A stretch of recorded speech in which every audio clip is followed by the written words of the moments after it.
Kharif season ఆరంభం కానున్న తరుణంలో కర్షక సోదరులకు వాతావరణ శాఖ సానుకూల సందేశాలు ఇస్తోంది. ఈ ఏడాది వర్షాలు ఆశాజనకంగా కురుస్తాయని, జూన్ మాసం మొదలు నుంచే వానలు రానున్నాయని, సీజన్ ముగిసే వరకు ఇదే పరిస్థితి కొనసాగటానికి అవకాశాలు ఉన్నాయని చెబుతోంది. రుతుపవనాలు మే నెలాఖరు నాటికి కేరళ చేరుకుంటాయని, జూన్ మొదటి వారానికి తెలుగు రాష్ట్రాలను తాకడంతో విస్తారంగా వర్షాలు కురుస్తాయని వాతావరణ శాస్త్రవేత్తలు చెబుతున్నారు. ఈ సంవత్సరం ఎల్నినో, లానినో వాతావరణ పరిస్థితులు బలహీనంగా ఉండటం, పసిఫిక్ మహాసముద్రంలో ఉపరితల ఉష్ణోగ్రతలు తగ్గటం వంటి అంశాల వల్ల వ్యవసాయానికి సానుకూల వాతావరణం ఉండవచ్చని శాస్త్రవేత్తలు చెబుతున్నారు.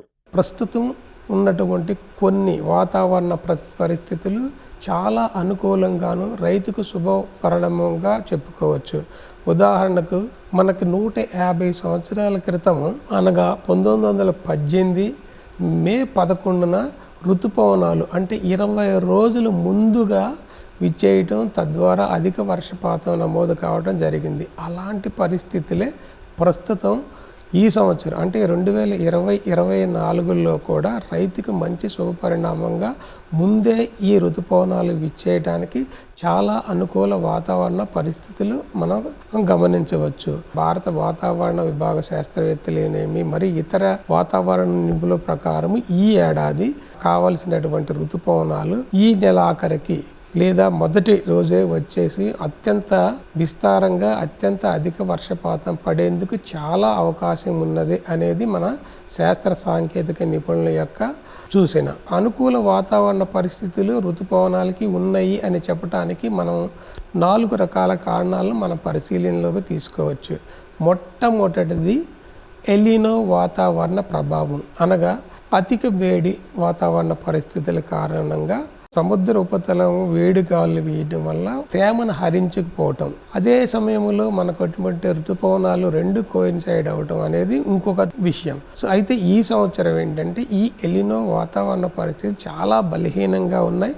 అదే కాలానికి మన ఋతుపవనాలు కూడా వచ్చి అండమాన్ నికోబార్ ద్వారా కేరళను తాకడానికి అత్యంత అనుకూల వాతావరణ పరిస్థితులుగా మన శాస్త్రవేత్తలు చెప్పడం జరుగుతుంది. రెండవది లానినా వాతావరణ పరిస్థితులు, అంటే పసిఫిక్ మహాసముద్రంలో సముద్ర ఉపరితలంపై ఉష్ణోగ్రతల యొక్క తగ్గుదల పరిస్థితులు నెలకొల్పబడినవి కాబట్టి ఈ లానినా వాతావరణ పరిస్థితులు కూడా ఈ ప్రస్తుతం వచ్చేటువంటి ఋతుపవనాలకి యాక్టివిటీని చాలా ముందుకు తీసుకొచ్చేయడానికి అనుకూల వాతావరణ పరిస్థితిగా చెప్పుకోవచ్చు.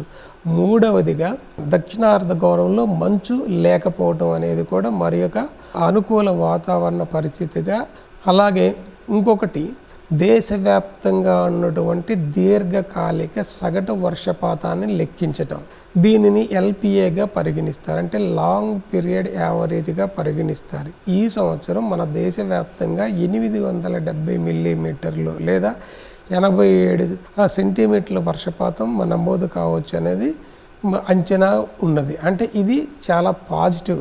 ఇంకొక క్రైటీరియా ఏంటంటే హిందూ మహాసముద్రంలో ఏర్పడేటువంటి డైపోల్ మూమెంట్, ఇది చాలా ముఖ్యమైన వాతావరణ ప్రక్రియ.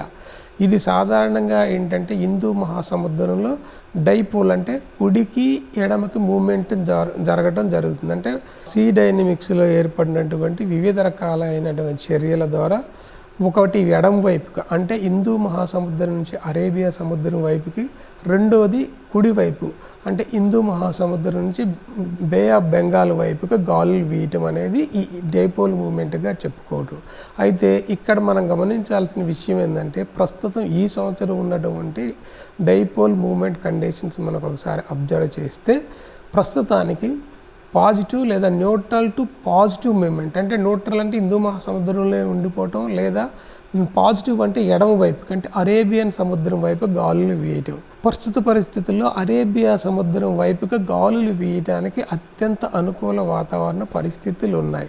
ఎలా అంటే ఇదే సమయంలో మనకి అరేబియా సముద్రంలో ఏర్పడేటువంటి ఈ ఋతుపవనాలు అండమాన్ నికోబార్లు కేరళను తాగటంలో ఈ యొక్క పాజిటివ్ డైపోల్ మూమెంట్ అనేది చాలా అనుకూల వాతావరణ పరిస్థితిగా మనం ఈ ఏడాది చెప్పడం జరిగింది. సో ఇది మంచి శుభ పరిణామంగా మనం చెప్పుకోవచ్చు. కాబట్టి ఈ సంవత్సరం మనకి ఏంటంటే ఈ హిందూ మహాసముద్రంలో ఉన్నటువంటి పాజిటివ్ డైపోల్ మూమెంట్ కూడా అత్యంత అనుకూల వాతావరణ పరిస్థితులు నెలకొల్పబడ్డాయి. కాబట్టి ఈ సంవత్సరం అనగా 2020-24 కాను ఖరీఫ్ పంట కాలానికి కానివ్వండి, అంటే జూన్ నుంచి సెప్టెంబర్కు, అలాగే రబీ పంట కాలానికి అక్టోబర్ నుంచి డిసెంబర్ కానీ మంచి వర్షాలు వర్షిస్తాయి, రైతాంగానికి మంచి సహకారాన్ని అందిస్తాయని భారతదేశానికి కానీ మన రాష్ట్రానికి కానీ అత్యంత అనుకూల వాతావరణ పరిస్థితులు నెలకొల్పబడ్డాయి అనేది ఈ యొక్క వాతావరణ శాస్త్రవేత్తల అంచనాగా చెప్పుకోవచ్చు.